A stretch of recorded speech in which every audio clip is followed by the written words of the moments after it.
कहानी की शुरुआत होते ही हमें दो लड़कियां दिखाई देती हैं जो बेस्ट फ्रेंड्स होती हैं। उन दोनों में से एक लड़की का नाम कायला था जो इस स्टोरी की मेन कैरेक्टर है। तभी बातों ही बातों में दोनों फ्रेंड्स के बीच थोड़ी सी बहस हो जाती है और दोनों अलग अलग होकर चली जाती है। कायला जब थोड़ा आगे जाती है तभी उसे अपनी फ्रेंड की चीखने की आवाज सुनाई देती है। उस आवाज को सुनकर कायला तुरंत वापस आती है देखने के लिए। कायला देखती है कि कोई अनजान आदमी उसकी फ्रेंड को बेहोश करके ले जा रहा है, लेकिन तभी कोई उसे भी पकड़ लेता है। जब कायला को होश आता है तो वो खुद को एक बॉक्स के अंदर पाती है। उस बॉक्स के अंदर रेड कलर की लाइट जल रही होती है और एक अल्ट्रासोनिक साउंड भी आ रही होती है। ये साउंड इतनी तेज होती है कि कायला उसे बर्दाश्त नहीं कर पा रही होती। उसके कान दर्द करने लगते हैं। कायला बॉक्स से बाहर निकलने की पूरी कोशिश करती है, लेकिन वो निकल नहीं पाती। वो जोर जोर से चिल्लाती है और बॉक्स के दरवाजे को पीटने लगती है। थोड़ी देर बाद वो किसी तरह से उस बॉक्स का दरवाजा खोल लेती है और फाइनली बाहर आ जाती है। बाहर आकर कायला देखती है कि वो किसी जंगल के बीच में है। तभी उसे याद आता है कि पिछली रात कोई उसकी फ्रेंड को बेहोश करके ले गया था। उसे लगता है कि शायद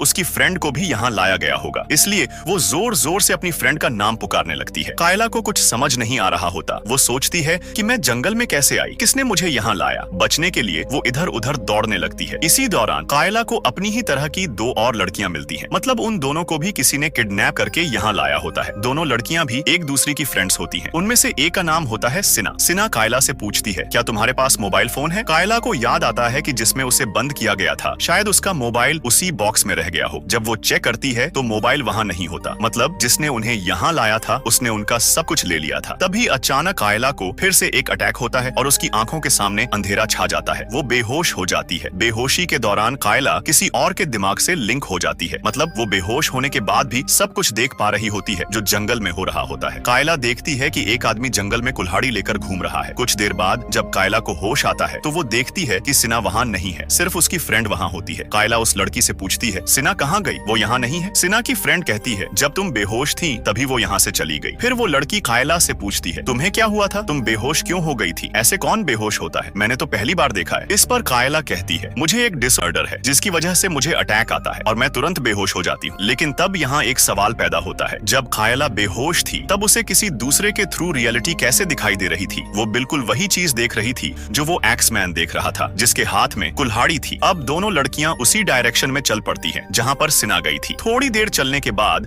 उन्हें सेम वैसे ही बॉक्स नजर आता है जिसमें कायला बंद थी। तभी वहां एक आदमी नजर आता है जिसके हाथ में एक कुल्हाड़ी होती है, यानी वो एक्समैन था। दोनों लड़कियां उस आदमी को देखकर तुरंत छुप जाती है। ये एक्समैन वही आदमी था जिसे कायला ने बेहोशी के दौरान देखा था। मतलब उसके दिमाग से ही देख पा रही थी। लेकिन सवाल ये है कि कायला एक्समैन की आंखों से कैसे देख पा रही थी? अब एक्समैन उस बॉक्स की तरफ आने लगता है, लेकिन तभी कायला को फिर से एक अटैक आ जाता है और देखते ही देखते कायला दोबारा बेहोश हो जाती है। इस बार भी वो एक्समैन के दिमाग से कनेक्ट हो जाती है। सिना की फ्रेंड जब देखती है कि कायला बेहोश हो गई है तो वो डर कर वहाँ से भाग जाती है, लेकिन एक्समैन उसे भागते हुए देख लेता है और उसके पीछे पड़ जाता है। ये सब सीन कायला अपनी आंखों के सामने देख रही होती है कि एक्समैन उस लड़की का पीछा कर रहा है। थोड़ा दूर तक चेज करने के बाद एक्समैन अपनी कुल्हाड़ी उस लड़की पर फेंकता है। लड़की बच जाती है, लेकिन कुल्हाड़ी जाकर एक ट्री में अटक जाती है। सिना की फ्रेंड उसी कुल्हाड़ी को निकालकर एक्समैन पर अटैक कर देती है, लेकिन एक्समैन तुरंत उस कुल्हाड़ी को उसके हाथ से स्नैच कर लेता है। फिर वो उस लड़की को पकड़कर बहुत ही ब्रूटल तरीके से मार डालता है। जब कायला को होश आता है तो वो तुरंत सिना के पास जाती है। वहां जाकर देखती है कि सिना की फ्रेंड मर चुकी है। ये देखकर कायला बहुत बुरी तरह से डर जाती है और अपनी जान बचाने के लिए जंगल से भागने लगती है। काफी दूर तक भागने के बाद कायला एक दूसरे जंगल एरिया में आ जाती है। वो अब भी भाग रही होती है और बाहर निकलने की पूरी कोशिश कर रही होती है, लेकिन जंगल के चारों तरफ कुछ इलेक्ट्रॉनिक डिवाइस लगे होते हैं। जैसे ही कायला उन डिवाइसेस के पास जाती है वो रेड कलर में ग्लो करने लगते हैं और उनमें से अल्ट्रासोनिक वेव्स की आवाज निकलने लगती है। जब कायला उनसे दूर होती है तो डिवाइस फिर से ग्रीन हो जाते हैं। अब कायला जंगल से ऑलमोस्ट बाहर आ चुकी थी, लेकिन ये अल्ट्रासोनिक डिवाइस उसे निकलने नहीं दे रहे थे। और सबसे शॉकिंग बात ये थी कि ये डिवाइस कायला के दिमाग से कनेक्टेड थे। इसी वजह से कायला एक्समैन के माइंड से कनेक्ट हो पा रही थी। थकर कायला वहीं जमीन पर बैठ जाती है। तभी वो देखती है कि एक लड़की भागती हुई उसकी तरफ आ रही है और उसके पीछे कोई और नहीं बल्कि एक्समैन ही था। एक्समैन अपनी कुल्हाड़ी सीधा उस लड़की की तरफ फेंकता है और वो कुल्हाड़ी उस लड़की की पीठ में घुस जाती है, जिससे वो बहुत बैडली इंजर्ड हो जाती है। तभी कायला देखती है कि एक और आदमी भागता हुआ आ रहा है। असल में वो आदमी कायला को मारने आ रहा था, लेकिन एक्समैन उसे ऐसा करने से रोकने की कोशिश करता है। ऐसा लगता था जैसे एक्समैन शायद कायला की जान बचाना चाहता हो। अब मैं आपको बताता हूँ, ये नया आदमी था सिकमैन। अब एक्समैन और सिकमैन के बीच एक जबरदस्त फाइट शुरू हो जाती है। दोनों के बीच खून खराबा होने लगता है। ब्रूटल फाइट सीन होता होता है। दोनों एक दूसरे को काफी बुरी तरह से पीटने लगते हैं। इसी चांस का फायदा उठाकर कायला उस इंजर्ड लड़की के पास जाती है, उसे उठाती है और वहां से भगा ले जाती है। यहाँ सिक मैन एक्स मैन पर हावी पड़ जाता है, उसे बुरा इंजर्ड कर देता है और अब वो सीधा कायला को पकड़ने के लिए आ रहा होता है। कायला उस इंजर्ड लड़की को छुपाकर मदद लाने के लिए निकल जाती है, लेकिन सिक मैन उस लड़की के पास आ जाता है और उसे मारता घसीटता हुआ ले जाता है। वो लड़की सिक मैन से कह रही होती है, प्लीज मुझे मत मारो, लेकिन सिक मैन उसके दोनों हाथ तोड़ने की कोशिश करता है। तभी अचानक कायला के सामने एक आदमी आ खड़ा होता है जिसके चेहरे पर पिग मास्क होता है और ये होता है पिगमैन। पिगमैन कायला को मारने की कोशिश करता है, लेकिन उसी वक्त सिक मैन जब उस लड़की के हाथ तोड़ देता है तब पिगमैन का सिर अचानक ब्लास्ट हो जाता है और वो तुरंत मर जाता है। कायला पिगमैन का वेपन उठा लेती है। वहाँ पास ही कुछ केबिन्स होते हैं तो कायला उनमें से एक केबिन के अंदर चली जाती है, लेकिन तभी उसके पीछे कोई आ जाता है। कायला डर जाती है और बिना देखे उस वेपन से उस पर स्टैब कर देती है। वो लड़की एक्चुअली एक और विक्टिम होती है जिसे भी यहाँ किडनैप करके लाया गया था। तभी वहाँ सिना भी आ जाती है और उसके साथ एक और लड़की होती है। जब दोनों अपनी एक साथी को मरता हुआ देखती है तो वो शॉक और डर जाती है। कायला उन्हें समझाने की कोशिश करती है और कहती है, मैंने उसे जानबूझकर नहीं मारा, ये सब एक्सीडेंटली हो गया। तभी कायला को दोबारा से अटैक आ जाता है और वो फिर से एक्समैन के दिमाग से कनेक्ट हो जाती है। इस बार जब कायला बेहोश होती है तो वो अपनी फ्रेंड को देखती है जिसे कोई छुपा रहा होता है, मतलब कोई उसकी फ्रेंड की प्रोटेक्शन कर रहा था। जब कायला को होश आता है तो वो देखती है कि वो लड़की जो सिना के साथ थी उसके सामने बहुत ज्यादा घबराई हुई बैठी होती है। सिना वापस कहीं चली गई होती है। कायला उसे समझाती है और कहती है, मैंने उस लड़की को जानबूझकर नहीं मारा। वो लड़की उसकी बात मान जाती है और अपना नाम रोज बताती है। यहाँ से कायला और रोज के बीच दोस्ती हो जाती है। दोनों एक दूसरे से प्रॉमिस करती हैं, हम एक दूसरे की हिफाजत करेंगे, एक दूसरे का साथ नहीं छोड़ेंगे। कायला रोज को बताती है, हमारी एक फ्रेंड भी है जो हमारी तरह यहीं कहीं फंस गई है, हमें उसे ढूंढना है और उसकी जान बचानी है। फिर कायला सोचने लगती है कि जब भी वो बेहोश होती है तो एक्समैन के माइंड से कनेक्ट कैसे हो जाती है। तब उसे याद आता है कि जब उसे यहाँ लाया गया था तब वो एक सर्जरी रूम में थी और डॉक्टरों ने उसकी आंखों के साथ कुछ छेड़छाड़ की थी। कायला सोचती है, अगर मेरे साथ ऐसा हुआ है तो शायद हर विक्टिम के साथ भी हुआ होगा। ये कंफर्म करने के लिए कायला उस मरी हुई लड़की की आंख निकालकर चेक करती है। ये देखकर रोज डर जाती है। जब कायला आंख बाहर निकालती है तो उसमें वायर सेटअप दिखता है। यहाँ पर सब कुछ क्लियर हो जाता है। कायला एक्समैन के माइंड से इसलिए कनेक्ट हो पा रही थी क्योंकि उनकी आंखों में डिवाइस लगा हुआ था। लेकिन अजीब बात ये थी कि सिर्फ कायला ही एक ऐसी लड़की थी जो एक्समैन के दिमाग से कनेक्ट हो पा रही थी, कोई और नहीं। और इसका रीजन था कायला का डिसऑर्डर। तभी वहाँ सिना दोबारा आ जाती है और कायला उसे सब कुछ समझाने लगती है। कायला कहती है, हम सब के लेफ्ट आई में वायर्स सेट किए गए हैं ताकि वो किलर हम सब पर नजर रख सके। जब मैं उस आदमी के दिमाग से कनेक्ट हुई थी तब मैंने अपनी फ्रेंड को भी देखा था। उसकी आईज के थ्रू मुझे लगा कि कोई है जो मेरी फ्रेंड की हिफाजत कर रहा है। वो उसका गार्डियन बीस्ट था। मतलब ये हुआ कि यहाँ जितने भी गार्डियंस हैं वो सब हर एक विक्टिम का अपना एक गार्डियन बीस्ट होता है जो अपनी लड़की की सिक्योरिटी करता है और बाकी जो दूसरे गार्डियंस की लड़की होती है उसे मार देता है। अगर कोई लड़की मर गई तो उसका गार्डियन बीस्ट भी उसी वक्त मर जाता है।